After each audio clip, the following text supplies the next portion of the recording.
Bengal is well known for its cultural heritage and literature. Literature in every age is closely connected with life, and this life is not the life of the author alone.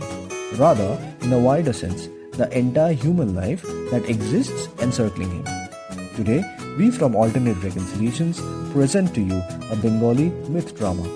The following presentation is called a Shruti Natok.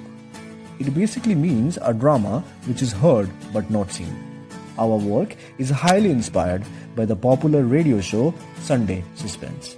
In today's presentation, we will be reciting a short story named Dehantar, which is taken from the Boroda series written by famous Bengali author Sharadindra Bandyopadhyay. Bandyopadhyay was actively involved in the Bengali and Bollywood film industry.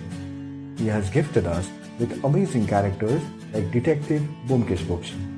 He was born on the 30th of March 1899 and passed away on 22nd September 1970. In the words of Bandyopadhyay, Boroda, who happens to be the lead character of our story, is a Bhutannishi or a ghost hunter. Although members of Boroda's club consider him to be a bluff. The following audio presentation is a work of fiction. We do not promote any superstition whatsoever. Alcohol consumption and use of tobacco is injurious to health.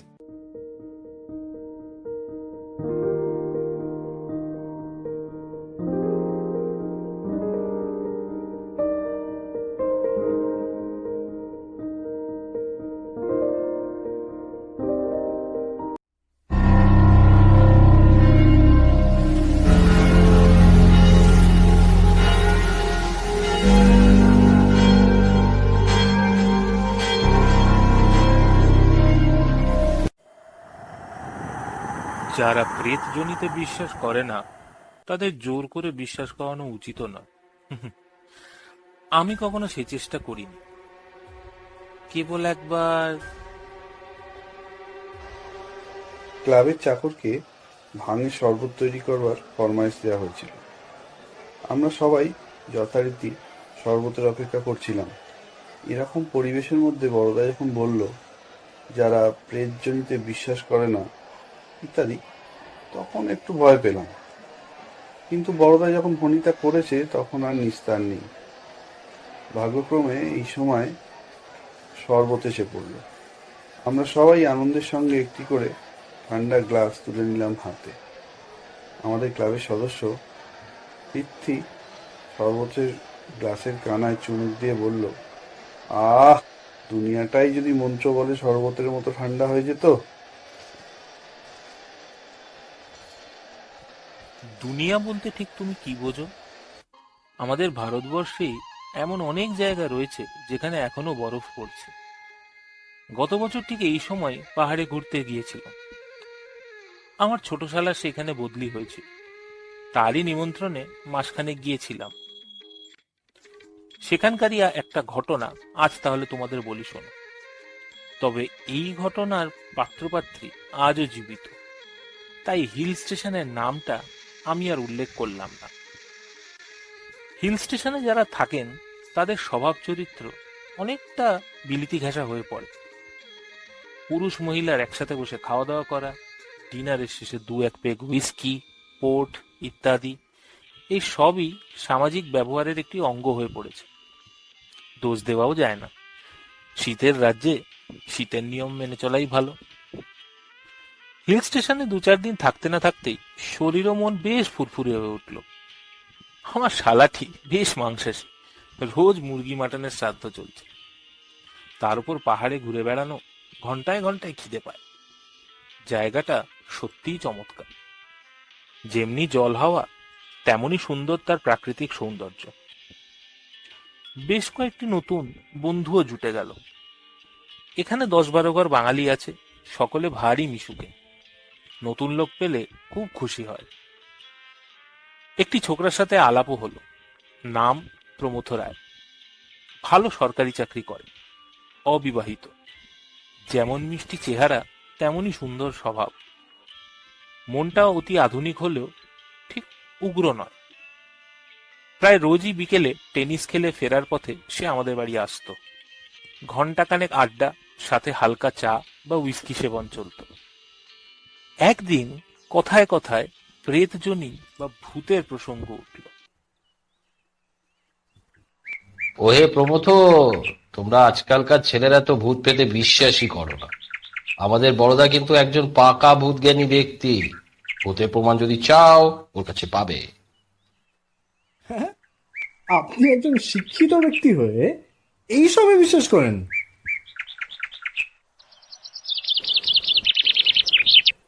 Pramatha কথাটা হালকাভাবে বললেও আমার গায়ে লাগলো।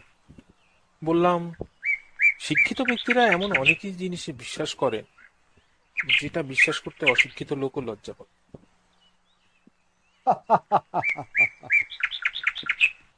প্রমথ বুদ্ধিমান ছেলে এবং খুবই ভদ্র, তাই হয়তো আমি বয়সে তার থেকে অনেকটাই বড় হওয়ায় এই ব্যাপারে আমার সাথে কোনো তর্ক করল না। যাই হোক, মহারামে দিন কাটতে লাগলো। একদিন হঠাৎ প্রমথ তার বাড়িতে আমাদের বিকেলে চায়ের আড্ডায় আমন্ত্রণ জানান। আমি আর আমার শালা বাদে আরো কেউ নিমন্ত্রিত ছিল সেটা আমরা জানতাম না। তাই তার বৈঠকখানায় একটি তরুণীকে দেখে প্রথমটায় খানিকটা অবাক এবং অপ্রস্তুত হয়ে পড়েছিল। সুন্দরী তরুণী, সাজসজ্জায় ও প্রসাধনে বর্ণবাহুল্য নেই, কিন্তু যত্ন আছে। চেহারাটা দেখে বয়স 20-21 মনে হয়, হয়তো 2-1 বছর বেশিও হতে পারে। আমার শালা খুব আগ্রহের সাথে তরুণীকে সম্ভাষণ করল। এই যে মিসেস দাস, আপনার সাথে এখানে যে দেখা হবে সেটা তো আশাই করতে পারিনি। সাপ্তাহিক বাজার করতে শহরে এসেছিল প্রমথবাবুর সাথে, সেখানেই দেখা। উনি এক প্রকার জোর করেই নিয়ে এলেন। প্রমথ এরপর তরুণীর সাথে আমাদের আলাপ করিয়ে দিল। তার ইশারায় বুঝলাম মিসেস দাস বিধবা। শহর থেকে প্রায় 3 মাইল দূরে হারজাটা নামে একটি পাহাড়ের শিখর আছে। খুবই ছোট্ট জায়গা, 10-12টি বাংলো আছে মাত্র। মিসেস দাস সেখানেই থাকে। হারজাটা থেকে শহরের পথ খুব একটা সুগম নয়, তাই সেখানে যারা থাকেন তারা মাঝে মাঝে শহরে এসে প্রয়োজন মতো কেনাকাটা করে নিয়ে যায়। যাই হোক, চা আর কেকের সাথে আমাদের গল্প চলতে লাগলো। লক্ষ্য করলাম মিসেস দাস একদিকে যেরকম সম্পূর্ণরূপে আধুনিকা, অন্যদিকে তেমনি শান্ত আর সংযত। তার সুন্দর চেহারার একটি প্রবল আকর্ষণ আছে, অথচ তার সাথে খুব বেশি ঘনিষ্ঠতা করা চলে না। তিনি অত্যন্ত সহজভাবে সকলের সাথে হাসি ঠাট্টায় যোগ দিতে পারেন, কিন্তু তার সঙ্গে ইয়ার্কি ঠাট্টা করার মতো সাহস কারণ নেই। প্রমথকেও সেই সঙ্গে লক্ষ্য করলাম। এতদিন তাকে দেখে বুঝিনি যে তার জীবনে প্রেম ঘটিত কোনো জটিলতা থাকে। কম্পাসের কাঁটা অন্য সময় ঠিক থাকলেও চুম্বকের সামনে এলেই একেবারে অধীর, অসংগঠিত হয়ে পড়ে। প্রমথর অবস্থাও ঠিক সেই রকম হয়ে পড়েছে। তার প্রতিটি কথা আর অঙ্গভঙ্গি প্রকাশ করে দিচ্ছে যে ওই মেয়েটিকে সে ভালোবাসে। লোকলজ্জার খাতিরেও মনের অবস্থা লুকাবার ক্ষমতা তার আর নেই। অথচ মিসেস দাস বিধবা, কোন প্রগতিশীলা আধুনিকা, তবুও তো হিন্দু বিধবা। মনে মনে উত্তেজিত হয়ে পড়লাম। পাহাড়ের এই মায়াবী পরিবেশে যে বিচিত্র রোম্যান্সের গন্ধ পাচ্ছি, তার পরিণতি ঠিক কোথায়? চায়ের পর্ব শেষ হতেই মিসেস দাস উঠে পড়লেন। আজ তবে উঠি, দিনের আলো থাকতে থাকতে বেরিয়ে পড়া উচিত। বেশ খানিকটা পথ যেতে হবে। আপনারা সকলে একদিন হারজাটা আসুন না, একটু নিরিবিলি এই যা। এমন সূর্যোদয় পৃথিবীর কোথাও দেখতে পাবেন না। আসলুম। মিসেস দাস ওঠার কিছুক্ষণের মধ্যে আমরাও উঠে পড়লাম। প্রমথ মাঝে মাঝেই অন্যমনস্ক হয়ে পড়ছে দেখে তাকে আর কষ্ট দিলাম। বাড়ি ফেরার পথে শালাকে জিজ্ঞেস করলাম, কি হে, কি ব্যাপার, কিছু গল্প আছে নাকি? তুমিও লক্ষ্য করেছো দেখছি।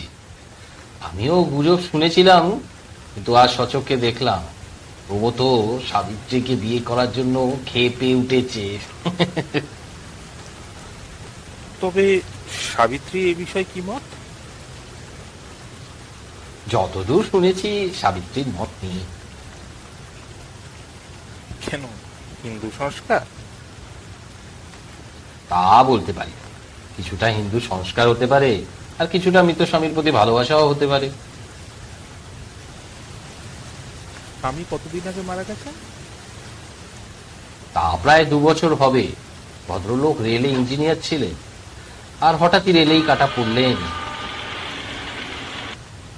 তোমার সাথে আলাপ ছিল? সামান্য। বেশ রাজবাড়ি জবরদস্ত লোক। মারা যাওয়ার মাত্র 1 বছর আগে মিসেস দাসকে বিয়ে করেছিলেন। মিসেস দাস হারজাটায় কেন থাকেন? বাড়িটা মিস্টার দাসেরই ছিল। সাবিত্রী উত্তরাধিকার সূত্রে পেয়েছে। তাছাড়া ভদ্রলোক অন ডিউটি মারা যান, একটা পেনশন সাবিত্রী পায়, ওতেই ওর চলে। সাবিত্রী কেমন মেয়ে মনে হয় তোমার? খুবই ভালো। এই বয়সে একা থাকে, তবে আজ অব্দি ওর ব্যাপারে কোনো খারাপ কথা বলার কেউ কোনো সুযোগই পায়নি। আর বিধবা বিবাহ সম্পর্কে তোমার কি মত? এই বয়সে হলেই ভালো। সারা জীবন অতীতের পানে চেয়ে থেকে জীবনটা কাটিয়ে দেওয়ার কোনো মানেই হয় না। ছেলেপুলে থাকলে আপত্তির একটা কারণ ছিল, কিন্তু আমার মনে হয় সাবিত্রী বিয়ে করবে না। এরপর বেশ কিছুদিন কেটে গেল। প্রমথ আর আসেনি। আমরা তার মনের কথা আঁচ করেছি বলেই বোধহয় লজ্জায় আর আমাদের দেখা দেয়। আমারও এই স্বর্গের থেকে বিদায় নেওয়ার সময় এসে গেছে, তাই জিনিসপত্র আস্তে ধীরে গুছিয়ে নিচ্ছি। এমন সময় একদিন প্রমথ এলো। একটু লজ্জা লজ্জা ভাব, 2-4টে কথা বলার পরেই বলল, মানে মিসেস দাস চিঠি লিখে আমাদের তিনজনকেই হারজাটায় নেমন্তন্ন করেছেন সূর্যোদয় দেখবার জন্য। আমার কোনো আপত্তি ছিল না, কিন্তু শালা আপত্তি করলো। সূর্যোদয় দেখতে হলে তার আগের দিন রাত্রে গিয়ে হারজাটায় থাকতে হয়। সেটা কি ভালো দেখাবে? আপনি একবার চিঠিটা পড়ে দেখুন না, অসুবিধা মনে হয় হবে না। চিঠিতে লেখা ছিল, আপনাকে প্রীতি ও নমস্কার প্রমথ বাবু। দেখছি আমার সেই দিনের নিমন্ত্রণ আপনারা মুখের কথা মনে করেছেন। আসুন না, রাতে আমার বাড়িতে থেকে পরের দিন সূর্যোদয় দেখবেন। আমার বাড়িতে 3 জন অতিথিকে স্থান দেওয়ার মতো জায়গা আছে। কবে আসবেন জানাবেন, কিংবা না জানিয়ে এসে উপস্থিত হলেও খুশি হব। আশা করি ভালো আছেন। ইতি সাবিত্রী দাস। এরপর আর শালারও আপত্তি রইল না। প্রমথ উৎসাহী হয়ে উঠে বলল, বেশ তো, তবে আজই বেরিয়ে পড়া যাক। এখন বেরোলে সন্ধ্যের আগে পৌঁছে যাব। তাই করা হলো। হারজাটা নাম সার্থক, যেন ধ্যানভগ্ন মহাদেবের জটা পাকিয়ে পাকিয়ে উপরে উঠেছে। পাহাড়ের খাঁজে খাঁজে ছোট্ট ছোট্ট বাংলোগুলি ধূত্র ফুলের মতো ফুটে আছে। অপূর্ব দৃশ্য, কিন্তু সেইখানে পৌঁছাবার রাস্তাটি মোটেও অপূর্ব। 3 মাইল পথ হাঁটতে পাক্কা 2.5 ঘন্টা লেগে গেল। আমরা যখন হারজাটায় পৌঁছালাম, তখন চারিদিকের পাহাড়ে ডুবন্ত সূর্যের আবির লেগে আছে। আমাদের দেখে মিসেস দাসের অকৃত্রিম অভ্যর্থনা বড় ভালো লাগলো। শুনেছি আসন্ন দুর্ঘটনা সামনে কালো ছায়া ফেলে তার আগমনী বার্তা জানিয়ে দেয়। কিন্তু আশ্চর্য, সেদিন দুর্ঘটনার বিন্দু মাত্র পূর্বাভাস পাই। মিসেস দাস আমাদের ভেতরে নিয়ে গেলেন। গরম জল দিয়ে মুখ হাত ধুয়ে ড্রয়িং রুমে এসে দেখি চা তৈরি। বাড়িতে পুরুষ মানুষ নেই। 2টি পাহাড়ি মেয়ে রান্না বান্না ও অন্যান্য কাজ করে এবং রাতে সেখানেই থাকে। হারজাটায় এখনো ইলেকট্রিসিটি এসে পৌঁছায়নি। কেরোসিন ল্যাম্পের মোলায়েম আলোতে আমরা চা খেতে লাগলাম। মিসেস দাস কাজের মেয়েদের সাহায্যে আমাদের পরিচর্যা করতে লাগলেন। ড্রয়িং রুমের দেওয়ালে একটা এনলার্জ করা ফটো টাঙানো ছিল। দূর থেকে ভালোভাবে দেখতে পারছিলাম। চা খাওয়া শেষ হলে তার কাছে গিয়ে দাঁড়াল। ইনি অকাল মৃত মিস্টার দাস, সন্দেহ নেই। চেহারা সুন্দর বলা চলে না, কিন্তু একটা দৃঢ়তা আছে। চওড়া চিবুকের মাঝখানে খাঁজ, চোখের দৃষ্টি একটু কড়া। ফটো তোলার সময় ঠোঁটের কোণে যে হাসি আনবার নিয়ম আছে সেটি রয়েছে, কিন্তু হাসি দিয়ে চরিত্রের দৃঢ় বলিষ্ঠতা ঢাকা পড়ে না। মনে মনে এই মুখের সাথে প্রমোদর মিষ্টি মুখের তুলনা করছি, এমন সময় পাশে মৃদু কণ্ঠের আওয়াজ হল।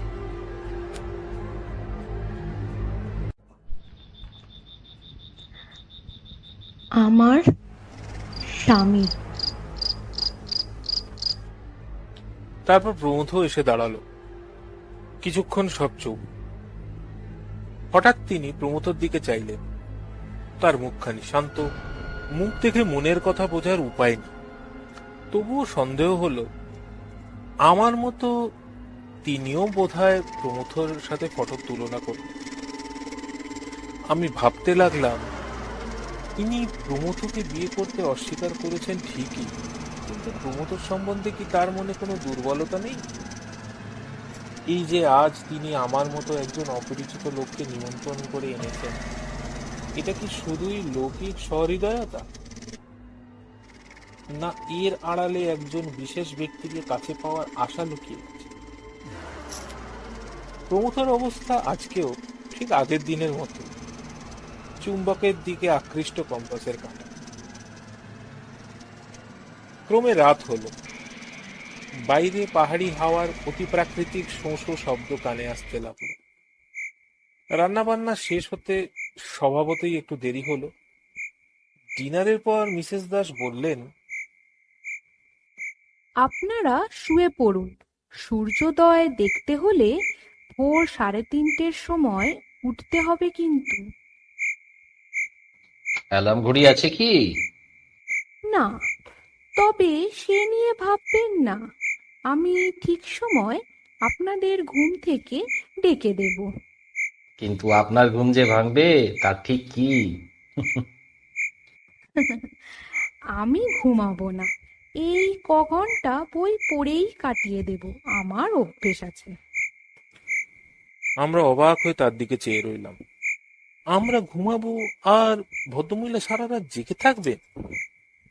হঠাৎ প্রমোদ তার দিকে এগিয়ে গেল। তবে আমিও জেগে থাকি, আপনারা বরং শুয়ে পড়ুন। আমার মন কিন্তু এই প্রস্তাবে সায় দিল না। আমরা দুজন বয়স্ক ব্যক্তি ঘুমাবো আর এই দুটি যুবক যুবতী সারা রাত একসঙ্গে থাকবে? শালা সমস্যার সমাধান করে দিয়ে বললেন, তাহলে আমরা সবাই জেগে থাকি না কেন? আমার আবার নতুন জায়গায় এমনিতেই ঘুম হয় না। আমিও সহমত জানালাম। মিসেস দাস যদিও বা আপত্তি করলেন, কিন্তু আমরা শুনলাম না। ড্রয়িং রুমে বেশ আরাম করে সকলে বসলাম। শালা প্রস্তাব দিল তাস খেলা যাক, কিন্তু বাড়িতে তাস না থাকায় সে আর হলো না। প্রথমটায় খুব উৎসাহের সঙ্গে আরম্ভ হয়ে ঝিমিয়ে ঝিমিয়ে গল্প চলছে। মিসেস দাস একটি হেলান দেয়া চেয়ারে শুয়েছেন, শালা একটি সোফার উপরে লম্বা হয়ে শুয়ে সিগারেট টানছে, আমিও একটা আরাম কেদারায় গুটিসুটি হয়ে বসে আছি। একমাত্র প্রমথ অস্থিরভাবে ঘরময় ঘুরে বেড়াচ্ছে। এটা ওটা নাড়ছে, আলোটা কখনো কমিয়ে দিচ্ছে, কখনো বাড়িয়ে দিচ্ছে। মিসেস দাসের চোখ তাকে অনুসরণ করছে। ঘড়িতে 12টা বাজবে। শালা উঠে বসল, সিগারের পোড়া দিকটা অ্যাশট্রেতে রেখে বলল, মিসেস দাস, আপনি এই বাড়িতে একা থাকেন, আপনার ভয় করে না? ভয়? কিসের ভয়? আমি একটা হাই চাপা দিয়ে বললাম, মনে করুন ভূতের ভয়। প্রমথ মিস্টার দাসের ফটোর দিকে চেয়েছিল। আমার কথা শুনেই ফিরে চাইল। আমাদের মাঝখানে একরকম এসে বিদ্রুপ করেই বলল, ভূতের ভয়? সে আবার কি? ভূত বলে কিছু আছে নাকি? এই বড়দা বাবুর না যত সব কুসংস্কার। মিসেস দাসকে জিজ্ঞেস করলাম, আপনারও কি তাই মত? পরজন্ম আমি বিশ্বাস করি, কিন্তু ভূত কি জানি না। প্রমথ জোর গলায় বলে উঠল, ভূত নেই বড়দা বাবু। সে তুমি ভূত শব্দের যে অর্থই ধরো না কেন, আছে কেবল বর্তমান আর ভবিষ্যৎ। এটুকুই কি যথেষ্ট নয়? তার মুখের দিকে তাকালাম, মুখখানা লাল হয়ে উঠেছে। প্রমথ নরম স্বভাবের মানুষ, তাকে এত উত্তেজিত এর আগে কখনো দেখিনি। যেন সাবিত্রীকে একটা কথা বলার জন্য তার মনে এক প্রবল আবেগ উপস্থিত হয়েছে, অথচ আমাদের সামনে সেই কথাটি সে বলতে পারছে না। শালাও ব্যাপারটা বুঝেছিলেন, তিনি বললেন, বর্তমান আর ভবিষ্যৎ যদি থাকে তাহলে ভূত থাকতে বাধ্য। আমাদের সকলেরই তো অতীত আছে, সেটাই ভূত। তোমারও ভূত আছে প্রমথ, সেটাকে এড়ানো অত সহজ নয়। তবে মরা মানুষ আর আমাদের মধ্যে পার্থক্য এই যে মরা মানুষের পুরোটাই ভূত, আমাদের কিছুটা ভবিষ্যৎ আর কিছুটা বর্তমান আছে। শালা যে ভূত কথাটার দুরকম অর্থ নিয়ে লোফালুফি করছে, প্রমথ সেটা বুঝল না। তার তখন রাগ চেপে গেছে। সে বলল,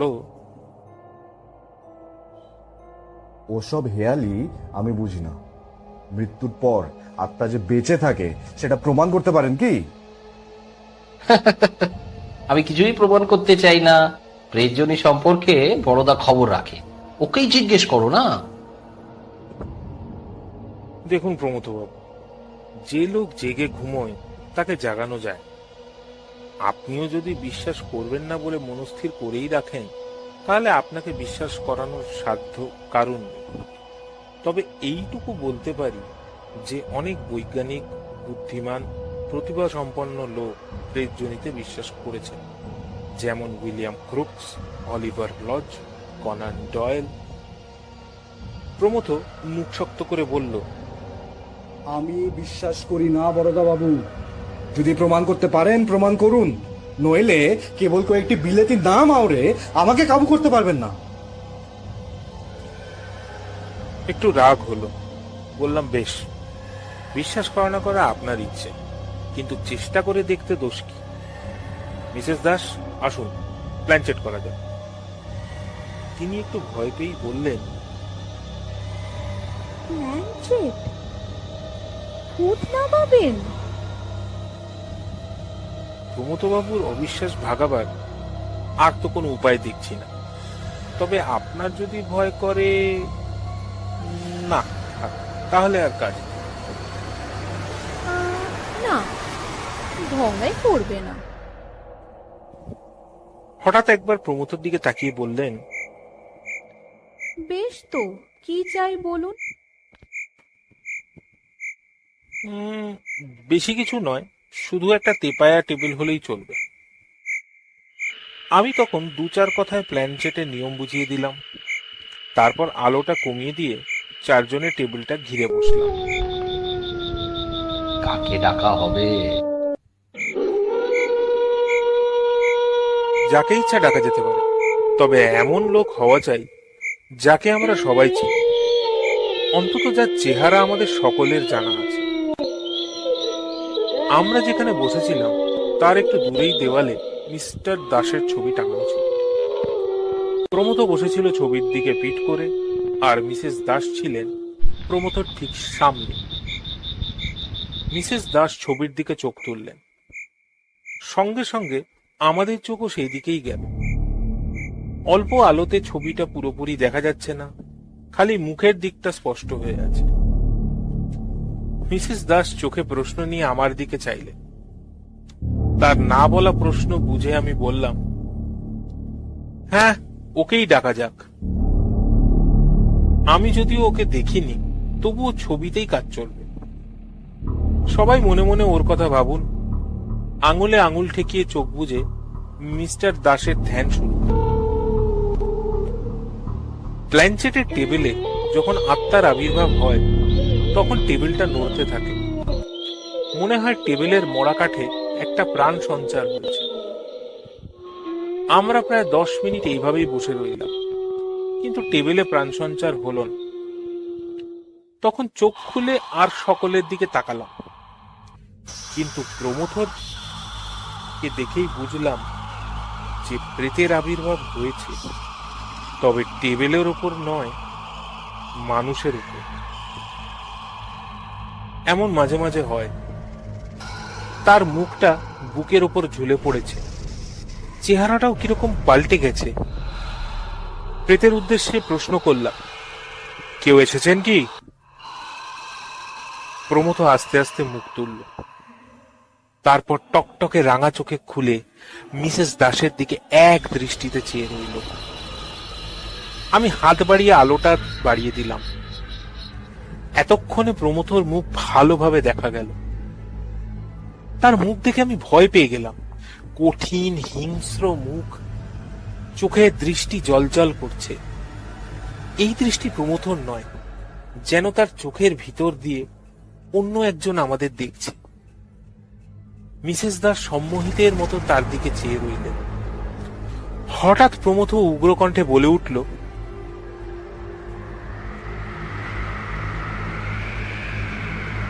সাবিত্রী। মিসেস দাসের চোখ দুটি বিস্ফারিত হতে লাগলো, তার ঠোঁট দুটি খুলে গেল। তারপর তিনি চিৎকার করে উঠলেন, তুমি তুমি এসেছো? এই বলে তিনি অজ্ঞান হয়ে পড়লেন। তারপর যা কাণ্ড বাঁধল তা বর্ণনা করা যায় না।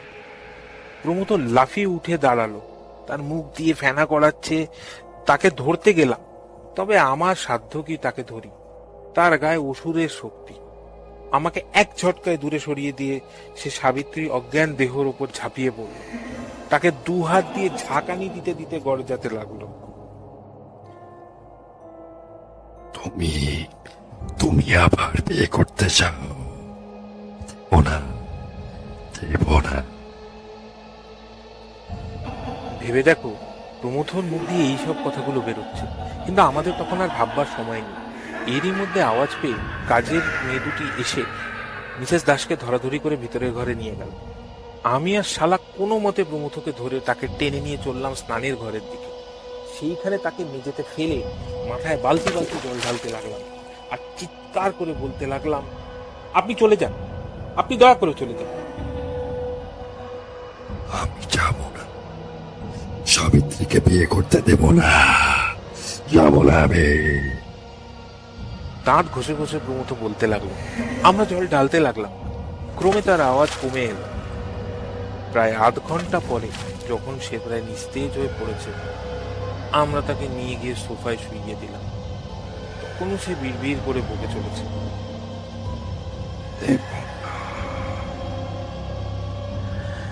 দেব না।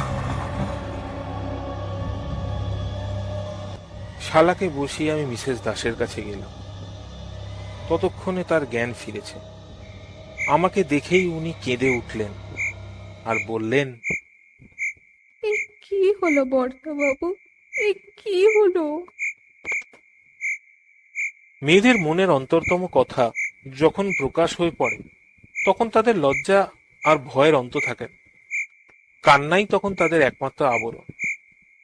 আমি মিসেস দাসের পাশে বসে তাকে যথাসাধ্য ঠান্ডা করার চেষ্টা করলাম। তারপর কাজের মেয়েদের উদ্দেশ্যে বললাম, 1 কাপ কড়া চা শিগগিরই তৈরি করে নিয়ে আসো। সেদিন সূর্যোদয় দেখা মাথায় উঠল। 2টি ঘরে 2টি রোগীর পরিচর্যা করতে করতেই সময় বেরিয়ে গেল। যাই হোক, মিসেস দাস সকালে স্বাভাবিক অবস্থায় ফিরে এলেন, কিন্তু প্রমথর ঘুম ভাঙার আর নাম নেই। জোর করে ঘুম ভাঙাতে সাহসও হলো। এদিকে বেলা বেড়ে যাচ্ছে আর আমাদের আজ ফিরতেই হবে। বেলা 1টা পর্যন্ত যখন ঘুম ভাঙলো না, তখন আমরা উদ্বিগ্ন হয়ে উঠল। ভাগ্যক্রমে হারজাটায় একজন বুড়ো ডাক্তার থাকতেন, তাকে ডেকে আনা হল। তিনি পরীক্ষা করে বললেন, কে একটু সত্যি আছে, কিন্তু চিন্তার কোনো কারণ নেই। তবে আজ এর বিছানা ছেড়ে ওঠা চলবে না। তাই শুনে আমরা কাতর চোখে মিসেস দাসের দিকে যাব। প্রমথবাবু আজ আমার কাছেই থাকুক, আপনারা যদি নিতান্তই না থাকতে পারেন। দেখুন, আসলে যাওয়াটা খুবই দরকার, কিন্তু আমরা না থাকলে যদি আপনার কোনো লজ্জার কারণ হয়। সেজন্য ভাববেন না। বৃদ্ধ ডাক্তারটি আমাদের কথা শুনছিল। উনি নিজে থেকেই প্রস্তাব করলেন যে আজ রাত্রির জন্য তার স্ত্রী এসে মিসেস দাসের কাছে থাকতে পারে। ডাক্তারবাবু মরমী লোক, অযথা প্রশ্ন বাড়ালেন না। আমরাও অনেকটা নিশ্চিন্ত হয়ে বেরিয়ে পড়লাম। বেরোনোর সময় মিসেস দাস আমাদের একটু আড়ালে নিয়ে গিয়ে বললেন, কাল রাতের ব্যাপারটা আর কেউ না জানতে পারলেই ভালো হয়। আমরা তাকে আশ্বাস দিয়ে হারজাটা থেকে রওনা হলাম। পরের দিন শুনলাম প্রমথ বাড়ি ফিরে এসেছে, কিন্তু সে আমাদের সাথে দেখা করতে এলো না। এদিকে আমার সময় ফুরিয়ে এসেছে, 2-1 দিনের মধ্যেই বেরিয়ে পড়তে হবে। ভাবলাম যাই, আমি নিজেই তার সাথে দেখা করে আসি। এইসব ব্যাপারের পর তার হয়তো আসতে সংকোচ হচ্ছে। পরদিন সকালে তার বাড়ি গেলাম। দরজার কড়া নাড়তেই প্রমথ দরজা খুলে সামনে এসে দাঁড়ালো। তার চেহারায় কি যেন একটা সূক্ষ্ম পরিবর্তন লক্ষ্য করছি। সে কটমট করে কিছুক্ষণ আমার দিকে চেয়ে রইল, তারপর দড়াম করে আমার মুখের ওপর দরজাটা বন্ধ করে দিল। প্রমথর সাথে এই আমার শেষ দেখা। তার পরের দিন পাহাড় থেকে আমি নেমে এসেছিলাম। এই পর্যন্ত বলে বড়দা থামল। এখনই আকাশে চাঁদ অনেকখানি উপরে উঠে গেছে। ভাঙের নেশার জন্যই হোক বা বড়দার গল্প শোনার জন্যই হোক, বাতাসটা বেশ ঠান্ডা লাগছে। সেই আড্ডাতেই একজন তাকে খানিকটা খোঁচা মেরেই প্রশ্ন করলো যে, তোমার গল্প কি এখানেই শেষ, না আরো কিছু বাকিটা কি আছে? বড়দা একটা সিগারেট ধরিয়ে বলল, আরেকটু আছে। মাসখানেক পর শালার থেকে একটা চিঠি পেলাম। তাতে এক আশ্চর্য খবর, সাবিত্রীর সাথে প্রমথর কোর্ট ম্যারেজ হয়ে গেছে। আমার ধারণা ছিল যে ব্যাপারটি ঘটেছে তারপর তাদের বিয়ে অসম্ভব। প্রমথ যে শেষকালে আমার সাথে অমন রূঢ় ব্যবহার করেছিল, সেটাও আমি তার ব্যর্থতার প্রতিক্রিয়া মনে করেছি। কিন্তু দেখলাম আমার হিসেব আগাগোড়াই ভুল। শালা আরো একটি খবর দিয়েছে, যেটা আরো অদ্ভুত। এই অল্প সময়ের মধ্যে প্রমথর চেহারা নাকি অনেকখানি বদলে গেছে। সবাই বলছে তার চেহারাটা ক্রমশ মৃত মিস্টার দাসের মতো হয়ে দাঁড়াচ্ছে। এমনকি তার চিবুকের মাঝখানে একটা খাঁজও দেখা দিয়েছে। এতক্ষণ আমি সরলভাবে ঘটনাটা বলে গেছি, নিজে টিকা টিপ্পণী দিইনি। এখন তোমরাই ভেবে বলো এই ব্যাপারটা কি? মিস্টার দাসের প্রেতাত্মা কি প্রমথকে তার দেহ থেকে উৎখাত করে নিজেই কায়েমি হয়ে বসেছেন এবং নিজের বিধবাকে আবার বিয়ে করেছেন? কারণ একই শরীরে দুটি আত্মার অবস্থান সম্ভব নয়। নাকি আর কি হতে পারে?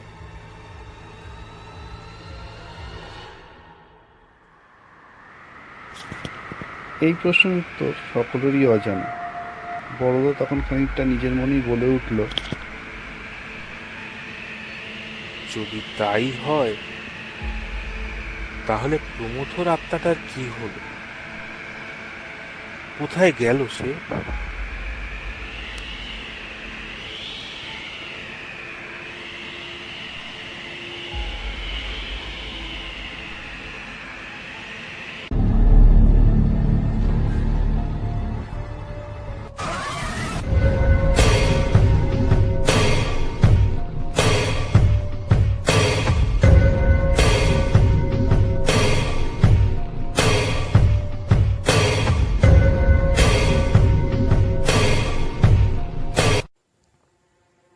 A big thank you to all of you for being such a wonderful audience.